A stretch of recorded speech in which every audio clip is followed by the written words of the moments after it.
Hola, buenas tardes. Hoy vamos a hablar acerca de la importancia de tener una coherencia interna y por el contrario de cómo tenemos que poner mucha conciencia en cuál es nuestra incoherencia interna para poderla evitar o al menos corregir un poquito, porque tiene un impacto bastante negativo en lo que es el bienestar docente, en general en todos los ámbitos de la vida, pero en este caso estamos hablando en el ámbito profesional del docente. Entonces, lo primero que tenemos que saber es qué es esto de la incoherencia interna. ¿Cuándo se da? La incoherencia interna se da cuando existe un desfase entre lo que se piensa, lo que se siente y lo que al final se acaba haciendo. Esto produce una disonancia en nuestro interior que nos lleva a sentirnos mal, nos lleva a tener malestar, que al final se traduce en una serie de síntomas como veremos un poquito más adelante. Sí que me gustaría aprovechar el hecho de que mi formación es como músico, mi primera formación como músico, he sido músico muchos años antes de dedicarme al tema de acompañamiento, de docentes y demás. Y me gustaría comentar lo de qué se entiende por disonancia para que se pueda tener una mejor comprensión. También como docente, que he sido durante 20 años, siempre me sale esta vena de los ejemplos para que se pueda de alguna forma ilustrar y que se entienda mejor. Pues en música existe lo que se llama la consonancia y la disonancia.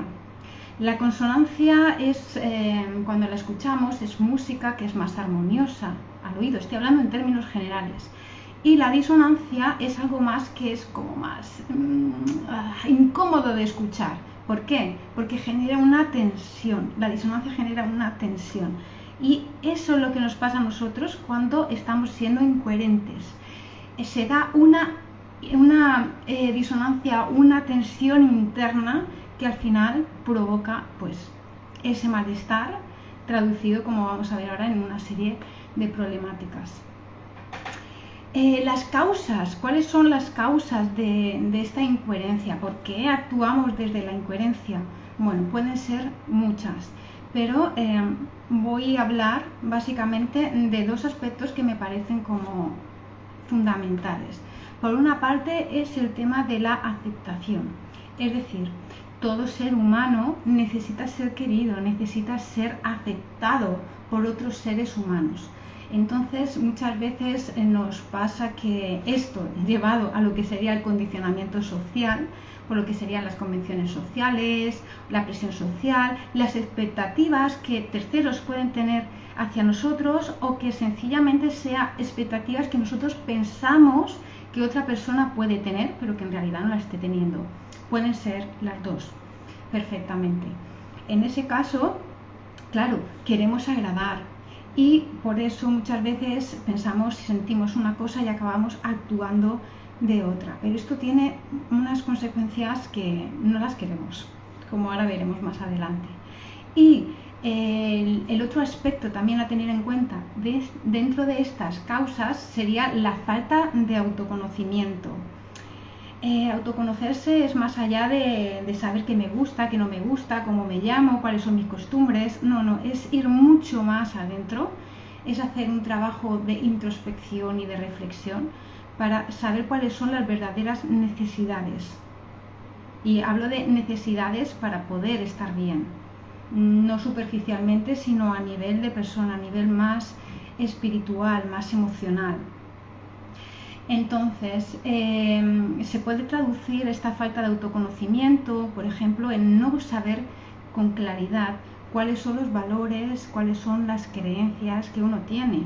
Y si no se tiene claro, muchas veces se puede estar actuando de una forma contraria a estas creencias o estos valores, y ahí ya se está generando esa disonancia de la que hablábamos.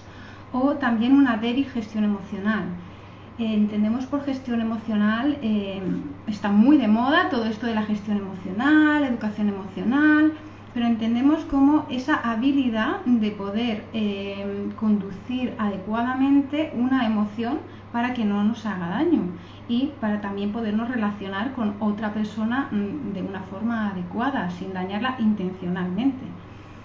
Vale, pues aquí sí que me gustaría puntualizar que el tema de la gestión emocional es algo que no se hace de un día para otro, es algo que no se aprende en un libro, es algo que no se cambia aplicando una técnica un día, dos, una semana o un mes.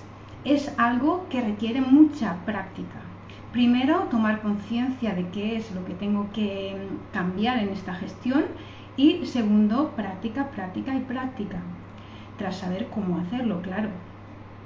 Digo esto porque las recetas mágicas no existen y esto es importante saberlo, pero se puede realizar. Tenemos que tener en cuenta que las conductas que tenemos, los patrones de pensamiento, están muy arraigados en nosotros desde que éramos niños. Entonces, cambiar esto, que ya está totalmente integrado, mecanizado en el cerebro a nivel neurológico, ya están establecidas esas redes neuronales que nos llevan ahí, es algo que lleva mucho tiempo, más si llevamos toda la vida haciendo lo mismo, pero se puede hacer.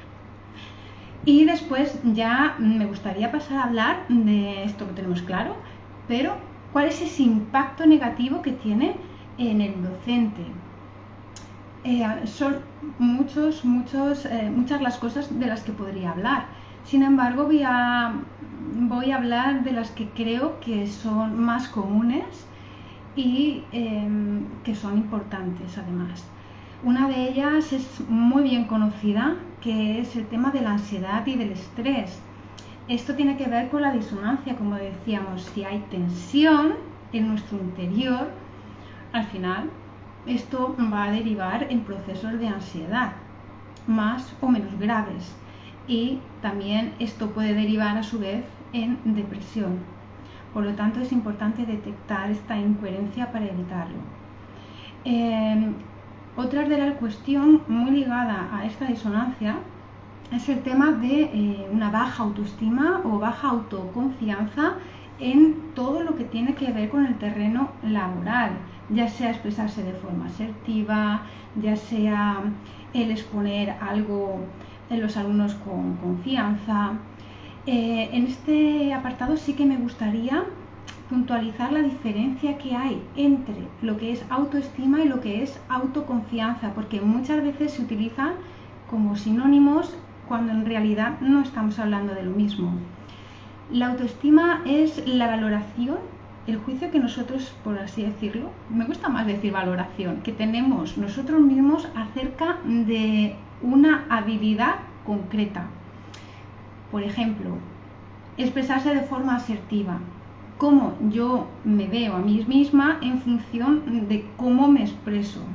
Si no sé expresarme, si estoy, digamos, de alguna forma expresando algo que en realidad no quiero, pues ahí el mensaje va directo a nuestro inconsciente y es autoestima por los suelos.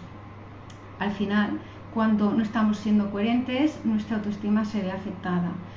La autoconfianza lo que tiene de diferente es que es cómo de capaces nos vemos a nosotros mismos en respecto a una habilidad concreta. Ya no es tanto la valoración de nuestra persona, sino la capacidad que vemos que tenemos o que no tenemos. ¿Vale? Que esto también habría que ver si realmente es una creencia, no lo es, pero esa es la diferencia. Entonces, cuando acabamos haciendo algo que en realidad no sentimos que queremos hacer, la autoestima y la autoconfianza se ven totalmente perjudicadas. Esto al final conlleva a otra de los síntomas, por así decir, que sería el tema del desgaste emocional y del agotamiento, que está directamente relacionado con el burnout. En este caso, pues va todo de la mano. Como estamos viendo, no es algo que sea aislado, sino que está todo totalmente relacionado. Por lo tanto, sabemos también que en el momento en el que se empiece a tener una mayor coherencia, esto va a tener repercusión en los distintos aspectos de los que estamos hablando, todos juntos, aunque nos podamos enfocar más en unos u otros a la hora de trabajarlos. Por supuesto, también todo esto tiene repercusión en la salud general, que empieza primero en lo que sería la salud física, en la salud mental y la salud emocional, porque es al final lo que sentimos en ese momento y pensamos, como estábamos diciendo. Vamos a entrar en esa incoherencia, en esa disonancia, y esto al final, si se sostiene en el tiempo, va a tener repercusiones a nivel físicas, que pueden ser, como por ejemplo hemos dicho, la ansiedad, el estrés, que al final pues uno no puede dormir bien, se siente con la energía baja, incluso pueden ser dolores de cabeza, cualquier tipo de dolencia que a cada persona le va a afectar de una forma distinta, y si esto se sostiene en el tiempo puede acabar incluso desembocando en enfermedades graves. Por lo tanto, no es un tema banal, es un tema en el que tenemos que poner atención. Algunos de estos aspectos más que pueden afectar realmente son síntomas como, por ejemplo, la reducción de la efectividad en el trabajo. Es decir, si yo me siento agotada, si estoy estresada, pues al final esto va a afectar negativamente en el rendimiento que yo tengo en mi trabajo, al igual que también va a afectar en las relaciones interpersonales que tenga, es decir, cómo yo me dirijo a mis alumnos o la relación que pueda tener con los compañeros, los colegas de la escuela. Por lo tanto, esto al final es un suma y sigue, que uno va entrando en un bucle que al final cuesta salir si no se pone una conciencia y se pone una dirección, unos pasos que uno tiene que dar para poder salir de ahí. Y bueno, después de hablar del impacto negativo que tiene, vamos a decir algún ejemplo también para poderlo entender. Y me remito ahora al ámbito escolar. Por ejemplo, un profesor. Podemos dividir dos ámbitos dentro de la escuela. Uno, lo que sería el aula. En el aula ya un profesor puede tener una incoherencia en el momento en el que intenta enseñar a sus alumnos algo que él todavía no tiene integrado. Por ejemplo, si le quiere enseñar al alumno a ser puntual y incide mucho en el tema de la puntualidad, pero resulta que el profesor es el primero que no respeta esto. Por una parte mal, porque a los alumnos se les está confundiendo, y por otra parte mal, porque el mismo profesor no puede tener esa coherencia interna para sí mismo, aunque parezca que no le afecta, está afectando. Y estamos hablando de algo que tampoco es como muy potente, ¿no? Pero este tipo de cosas ya acaban afectando. Algo un poquito más grave sería el tema de querer enseñar gestión emocional a los alumnos, cuando el profesor no ha pasado por este proceso. Y como he dicho antes al principio, aprender gestión emocional no es leer un libro. Aprender gestión emocional no es hacer un ejercicio un día. Aprender gestión emocional implica mucho compromiso, implica autoconciencia y trabajo sistemático día tras día, con muchas ganas, con mucha conciencia, con mucha autoobservación. Y así es como se llega a tener un cambio real en el tema de la gestión emocional. Y en este punto sí que me gustaría enfatizar algo que descubrí en su momento cuando estaba haciendo la tesis doctoral, y es que me encontré con una serie de, no digo que sea algo malo todo, pero sí que hay una serie de libros y demás que están orientados para aplicar en la escuela sobre gestión emocional, y queda todo muy a la superficie. Entonces tenemos que saber que eso es lo que es, que no por hacer esto ya se está desarrollando ciertas destrezas a un nivel óptimo. De hecho, algunas de los ejercicios que se proponían, desde mi punto de vista, ni siquiera eran pertinentes, en el sentido de que podrían ser más perjudiciales que beneficiosos para los alumnos. Entonces esto también hay que tener mucho ojo con qué se hace, qué no se hace y mucho conocimiento para poder después discernir qué aplico y qué no aplico en clase. ¿Y esto cómo se hace? Esto no se hace leyendo libros, esto se hace con la práctica y la experiencia de un día tras otro hacer ese trabajo con uno mismo. También tenemos que saber que al final los niños no van a aprender de lo que les decimos, van a aprender de lo que hacemos. Lo que pasa es que si les decimos una cosa y hacemos otras, ahí está esa disonancia que ellos perciben y que también les puede confundir. O sea, mal por partida doble. Bien, entonces esto sería uno de los ejemplos, que sería el apartado en el aula con los alumnos, pero también tenemos algo que nos puede pasar a nivel de colegas, como decíamos antes, en una reunión de departamento mismo, en el que se haga una repartición de trabajo y al final pues uno no está de acuerdo con el trabajo que le han asignado, o bien por cantidad o bien porque no se ve preparado, preparada, lo que sea. Entonces cuando se pregunta si están todos de acuerdo, pues uno dice sí, estoy de acuerdo, ok, cuando realmente no es eso lo que se está pensando ni se está sintiendo. Esto va a generar una tensión que afecta sí o sí a nuestro bienestar docente. Entonces este tipo de cosas hay que detectarlas y hay que trabajarlas. Y bueno, ya después de haber hablado de todas estas partes negativas, que bueno, digo negativas, pero que en realidad son necesarias para que la persona ponga conciencia. Si no hablamos de esta parte, no se sabe que existe, no se pone una conciencia, que es el primer paso que se necesita para pasar a cómo mejorar nuestra coherencia interna. En este último apartado no me voy a extender, solamente voy a hablar, las voy a enumerar de alguna forma así por encima, y en otro directo ya podré hablar de ellas en mayor profundidad. Entonces, comentar algunas de ellas, que son, como hemos dicho, cómo poderlo mejorar, el autoconocimiento. ¿De qué forma? Pues primero, ser conscientes de que estamos siendo incoherentes. ¿Y en qué estamos siendo incoherentes?